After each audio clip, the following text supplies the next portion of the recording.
Doctor Yunus নিজেই বলেছে যে এই সরকারকে সমর্থন দিয়েছে জনগণ আর আমাদেরকে নিয়োগ দিয়েছে ছাত্ররা। তো জনগণ সিদ্ধান্ত দিয়েছে নিষিদ্ধ করেন, কিসের দল ভানা? বিএনপি জামাত গণ অধিকার পরিষদের ঘাড়ে বন্দুক রেখে আপনারা যদি মনে করেন আওয়ামী লীগকে পুনর্বাসিত করবেন, তাহলে দেশের জনগণ আপনাদেরকে গ্রহণ করবে না। আপনাদের পদত্যাগের দাবিতেই জনগণ আন্দোলন শুরু করবে। গণহত্যার বিচারের আগে আওয়ামী লীগ ইলেকশনে যাবে, বাহ, মেনে নিব? এইসব ফাজলামি কথাবার্তা বন্ধ করতে হবে। দেশের জনগণ তারা ফুঁসে উঠেছে। মির্জা ফখরুল ইসলাম আলমগীর ইতিমধ্যে বলেছেন যে আমরাও চাই না হাসিনা ফিরে আসুক। তার মানে কি? তার মানে প্রধান উপদেষ্টার বক্তব্যের প্রেক্ষিতে তিনি বলেছেন ওই আওয়ামী লীগ আবার ফিরে আসুক, সেটি বিএনপি চায় না।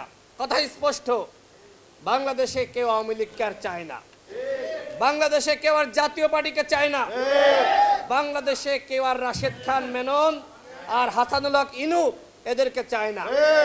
ইনু গতকাল কি বলেছে? হাসেন হাসেন, আনন্দ করেন।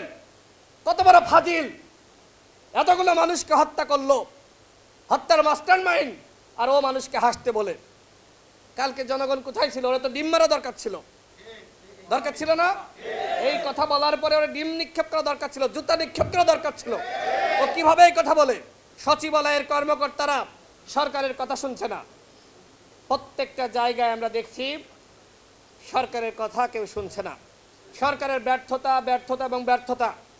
তার মধ্যে দেখেন উপদেষ্টা নিয়োগ দিচ্ছে রাজনৈতিক দলগুলোর সাথে কোনো আলোচনা ছাড়াই। 13 জন উপদেষ্টা চট্টগ্রামে, এবং এর মধ্যে অধিকাংশই, এই যে উপদেষ্টা পরিষদের অধিকাংশই এনজিও সেক্টরে পারদর্শী।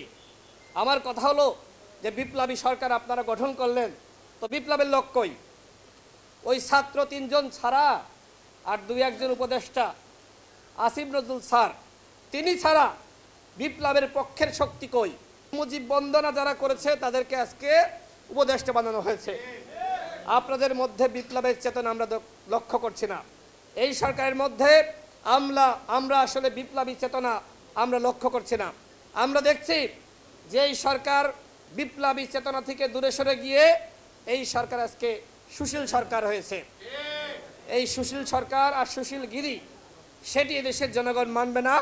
বিপ্লব হয়েছে, অভ্যুত্থান হয়েছে। এখন আপনাদেরকে যে কাজ করতে হবে, এই কাজের মধ্যে আপনাদের দৃঢ়তা থাকতে হবে, সততা থাকতে হবে, জনগণের প্রতি দায়বদ্ধতা থাকতে হবে।